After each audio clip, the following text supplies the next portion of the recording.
Arte y artistas judíos, con Federica Palomero.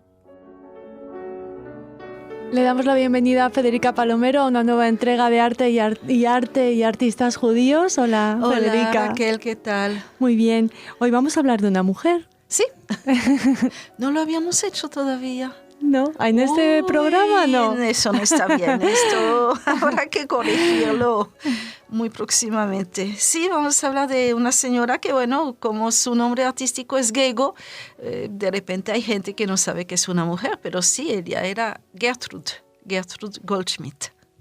Háblanos, empezamos como siempre hablando por el principio de su nacimiento, su vida, ¿dónde nació? Sí, un poquito, bueno, nació en Hamburgo en 1912 en una familia judía de banqueros que tenían un banco desde principios del siglo XIX. Era gente, digamos, burguesa, bastante acomodada, y ella pues recibió una buena educación. Esmerada educación, ¿no? Sí. Bueno, estudió en Stuttgart en la Hochschule, ¿no? En la Escuela Superior Técnica, y se graduó en 1938. Como ingeniera y arquitecta. Sí, es que la carrera era así, la Technische Hochschule era así, no era una escuela así de bellas artes, digamos, no, era una escuela donde el arquitecto salía pues también ingeniero. Y era una escuela en este sentido también como muy tradicional, y cuyos propósitos, digamos, eran bastante alejados, por ejemplo, de los de la Bauhaus, que estaban de moda en aquel tiempo, ¿no? Era todo más, bueno, más tradicional, etc. Bueno, eso no impidió que ella, por supuesto, conociera otras cosas y que después como artista le llamara más la atención, bueno, cosas diferentes a las que había estudiado. De hecho, bueno, ella como arquitecto realmente no llegó a trabajar. Pues ella trabajó como diseñadora de muebles, y pues muy rápidamente también como artista, ¿no? Entonces, bueno, ella logró graduarse en 1938, cuando ya los judíos no podían graduarse, porque sus profesores y compañeros pues lo exigieron, digamos, ¿no? Y entonces ella se graduó y se fue. Ya su familia se había ido, estaban en Londres, y ella, bueno, logró salir para Londres, y de Londres se fue a Venezuela. Llegó en 1939, y allí pues empezó a trabajar en un taller de alfarería, muy reconocido allá, ¿no? Y vivía pues en el Conde, una zona muy céntrica de Caracas, una zona ya lamentablemente venida a menos, pero que era una zona de casas adosadas de tipo colonial. Era una zona muy linda, ¿no? muy linda, tú sabes, con el zaguán y el patio y todo eso, ¿no? Y ahí se habían asentado muchas familias judías que llegaron, bueno, desde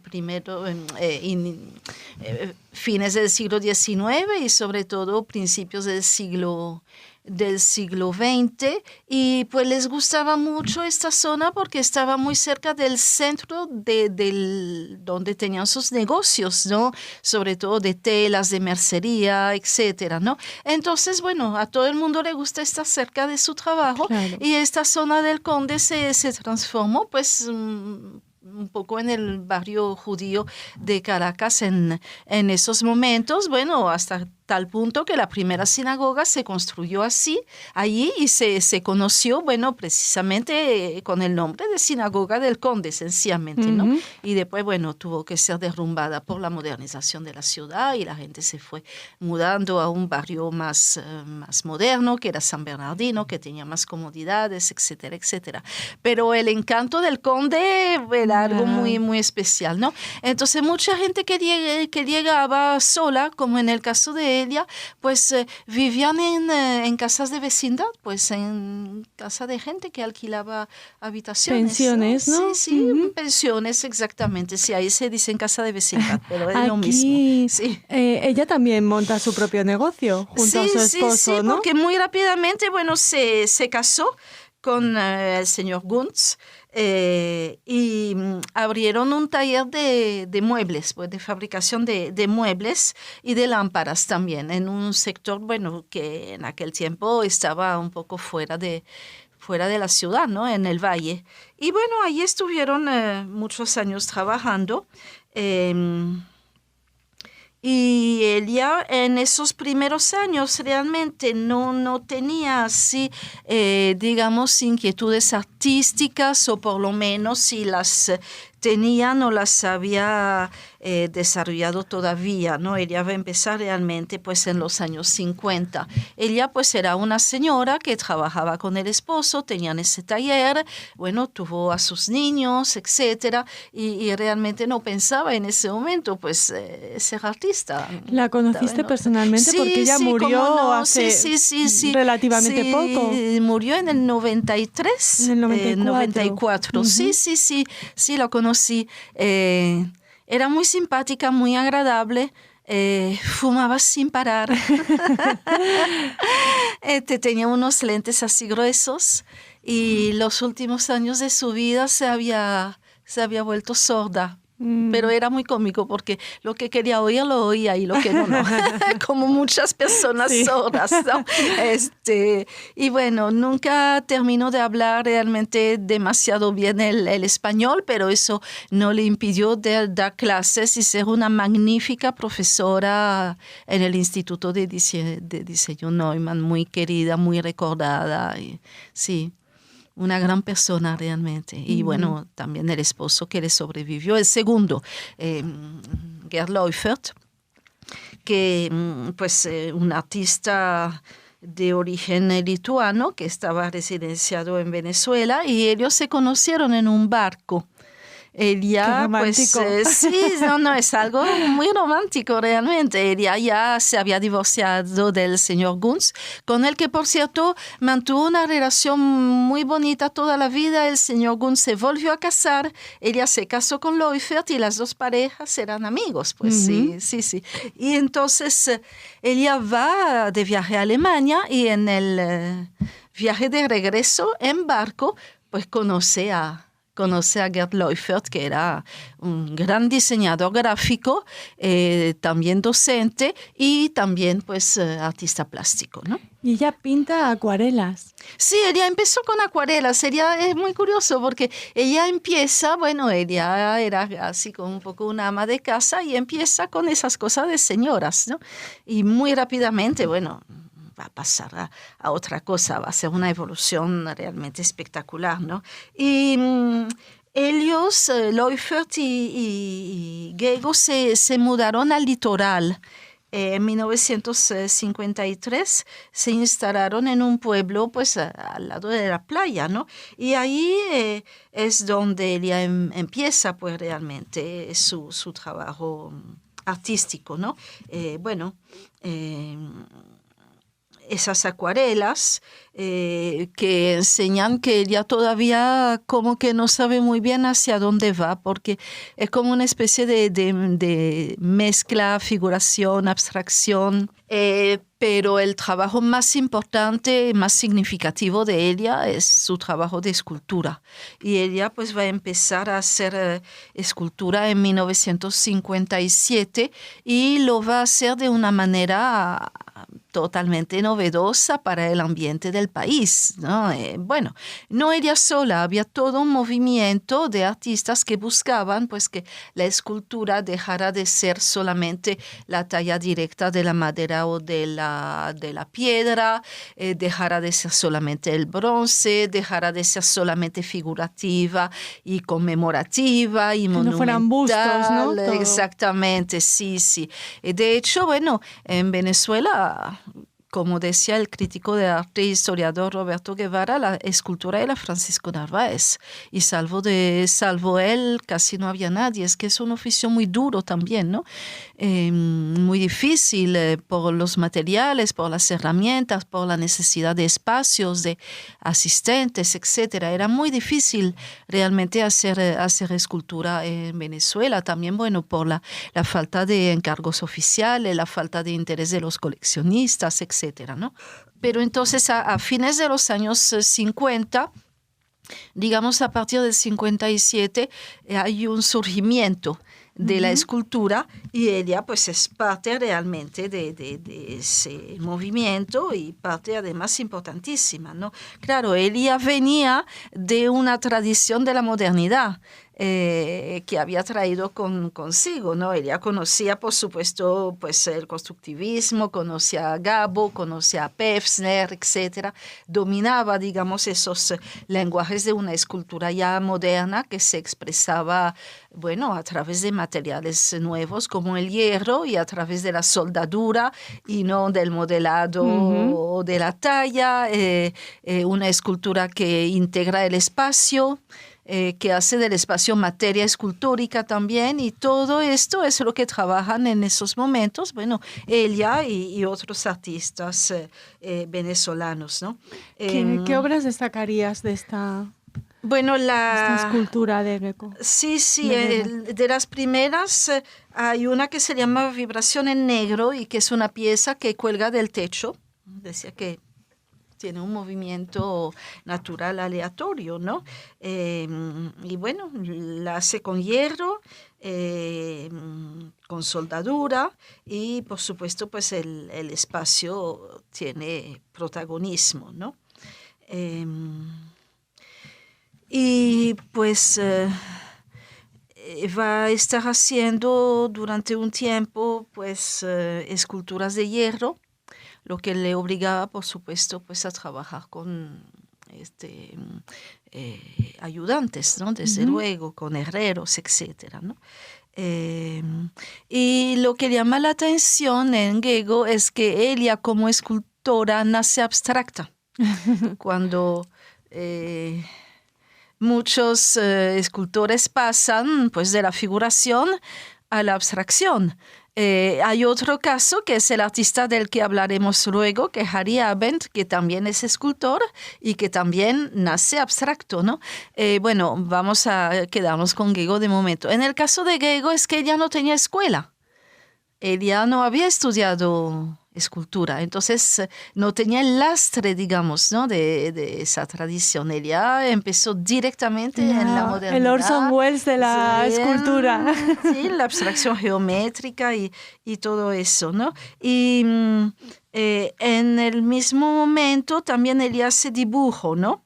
Pero es un dibujo muy afín a las esculturas. No son dibujos preparatorios para las esculturas, pero tienen el mismo espíritu, digamos, ¿no? Son líneas, es un vocabulario muy minimalista, podríamos decir, en el sentido de la economía de recursos, ¿no? De muy poquitos elementos plásticos que ella va combinando, digamos, y nunca se inspira en un modelo, es decir, no hay proceso de abstracción.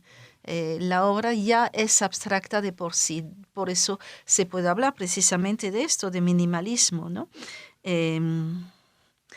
Bueno, pues fueron unos inicios realmente muy importantes, muy reconocidos. Además, ella muy rápidamente logró... que transformarían el panorama artístico. Sí, claro, venezolano, ¿no? y ella logró el reconocimiento de sus colegas también muy rápidamente. Y como todos los artistas de su generación, los venezolanos de aquel tiempo, pues que fueron, digamos, los hacedores de la modernidad en los años 50 y 60. En los años 60 hay pues una oleada informalista impresionante, ¿no? Es que todo el mundo termina siendo informalista, hasta los más recios abstractos geométricos abandonan en ese tiempo pues esa abstracción tan rigurosa, constructivista, geométrica, a favor pues de unas formas mucho más libres, mucho más orgánicas, etcétera, ¿no? El mismo Jesús Soto, por cierto, en la exposición que está ahora en el Reina Sofía, que se llama París pese a todo, hay una obra de Soto, una solita ahí, ¿no? Del año 62, y es una obra informalista precisamente, no es una obra abstracta geométrica, que es la tendencia por la que más se le conoce a él, ¿no? Entonces, bueno, pues los artistas trabajan en eso y ella, pues, no es que se va a volver realmente informalista, pero sí,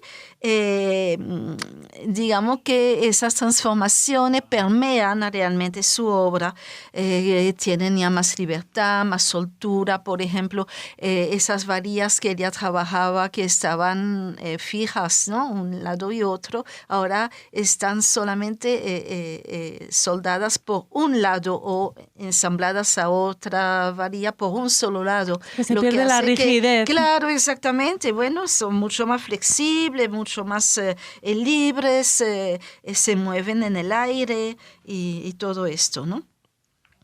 ¿Y pronto o tarda mucho en combinar su faceta escultórica con su formación arquitectónica? Bueno, lo que ella va a hacer son obras integradas a la arquitectura.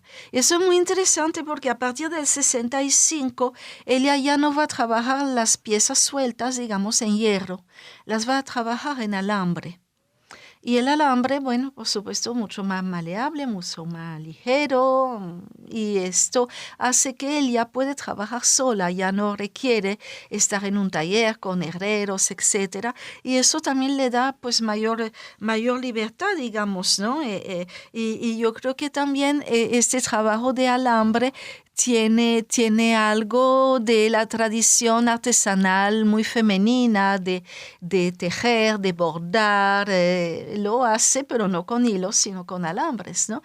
Y es muy interesante ver cómo en el momento en que trabaja el alambre para piezas sueltas, sigue trabajando el hierro para piezas ya muchísimo más grandes, porque son piezas integradas a la arquitectura.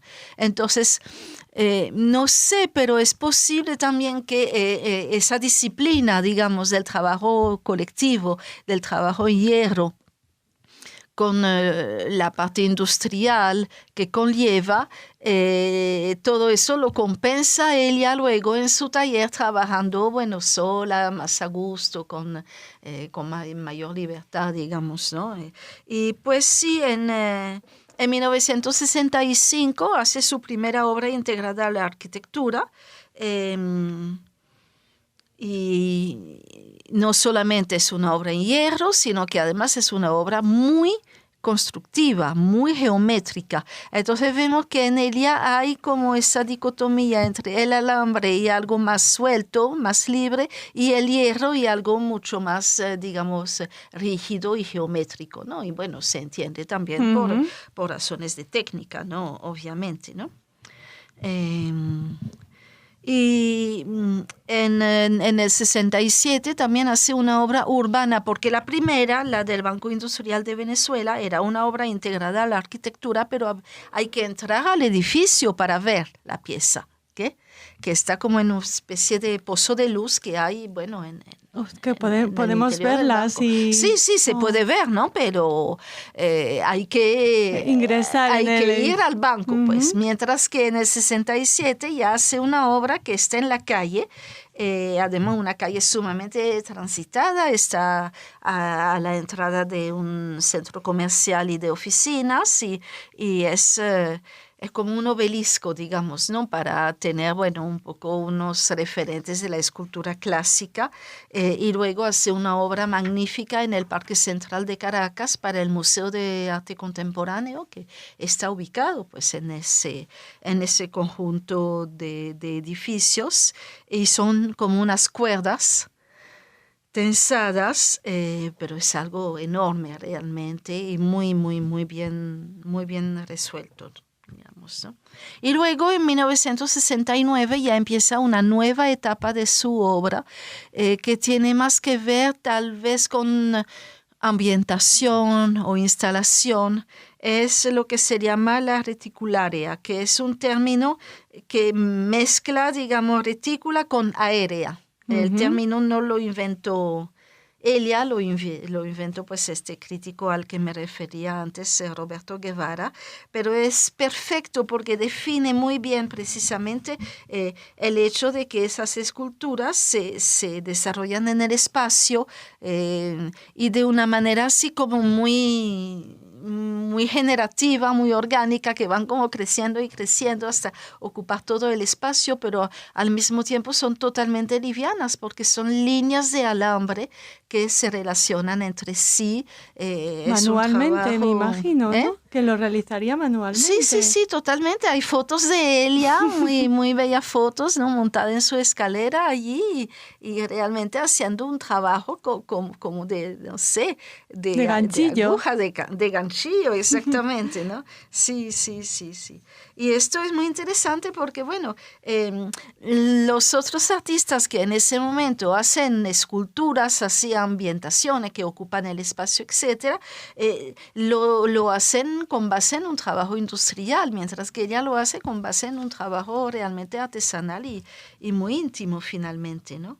Y son piezas muy bellas porque, claro, establecen un diálogo con el aire, con el espacio, con todo el ambiente, ¿no?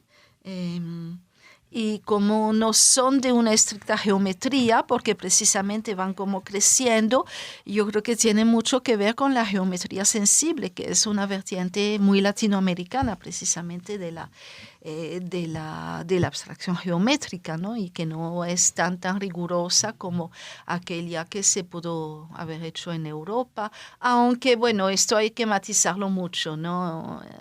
No se puede definir así la escultura europea constructivista, es así, y la latinoamericana, y bueno, son sobre todo porque en ellas se mezclan, ¿no? Claro, por supuesto, ¿no? Entonces, no se puede decir, pero después hay que matizarlo, digamos, ¿no? Porque hay artistas que sí y otros que no, por ambos lados, digamos, del Atlántico, ¿no?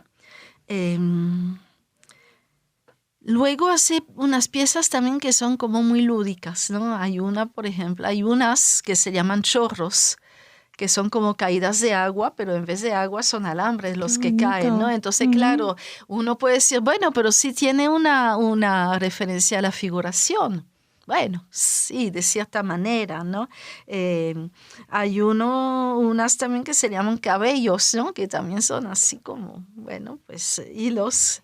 O sea, hay un poco de humor también, ¿no? En lo que hace ella, ¿no? Y finalmente, bueno, en sus últimos años hace tejeduras y ahí sí utiliza unas tiras de papel, un poco lo que... ¿Sustituye el alambre por el papel? Sí, bueno, no lo sustituye del todo, ¿no? Pero sí trabaja mucho eso y claro, es más artesanal todavía, son más humildes, digamos, los recursos. Claro, ya es una señora mayor, pues que también tiene ciertas dificultades de vista, etcétera, ¿no? Entonces, bueno, trabaja en formato más reducido, pero son cosas absolutamente maravillosas las que logra, pues, con algo tan sencillo como eso que nos mandaban a hacer a todos en el kinder, ¿no? Realmente, de ir tejiendo trama y odimbre con tiras de papel, ¿no? Y bueno, todo eso queda, por supuesto, en algo sumamente liviano, sumamente leve, muy material y en esto ella pues participa de una tendencia que hay en el arte venezolano de explorar, digamos, una situación límite porque se le da mucha importancia a la transparencia, a lo inmaterial, al aire, al hecho de que los materiales sean sumamente livianos, discretos, pocos, y ella en eso ha sido realmente pues una maestra, pues. Bueno, nos ha encantado saber acerca de su arte y de su vida. No sé si en este momento, pero yo he visto obras de ella expuestas en el Museo Reina Sofía. Muy bien, pues buscaremos en el Reina Sofía las obras tenues, ¿no? Exactamente, esa es una palabra que le queda muy bien. De Gego. Muchas gracias, Federica. Pues gracias.